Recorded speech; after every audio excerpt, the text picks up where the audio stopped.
j'ai annoncé ma candidature au Port Saint-Louisien pour ces élections municipales qui auront lieu en mars 2020, le soir du 21 octobre. Depuis, nous avons lancé la campagne, nous avons créé un collectif et surtout, nous avons pris 4 engagements vis-à-vis des Port Saint-Louisiens. Premier engagement, apporter des réponses concrètes aux besoins des habitants de ce territoire. Car nous considérons que la fonction de maire, le maire est le premier interlocuteur. Donc nous pensons que le maire doit développer son action envers la population, même quand les compétences ne sont pas en lien direct avec les compétences de la ville, comme par exemple la santé.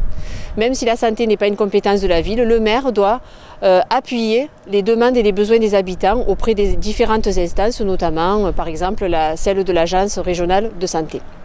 Deuxième engagement, la participation des habitants. On parle beaucoup de démocratie, mais la démocratie, c'est pas seulement aller rencontrer les habitants au moment des élections municipales, c'est pas seulement faire du porte-à-porte ou aller rencontrer les habitants, c'est tout au long du mandat, associer les habitants aux décisions qui sont prises, leur demander leur avis et leur permettre en toute transparence de vérifier que le projet sur lequel le maire a été élu se met en place et que les actions correspondent bien au projet de départ. C'est de la transparence et c'est de l'honnêteté.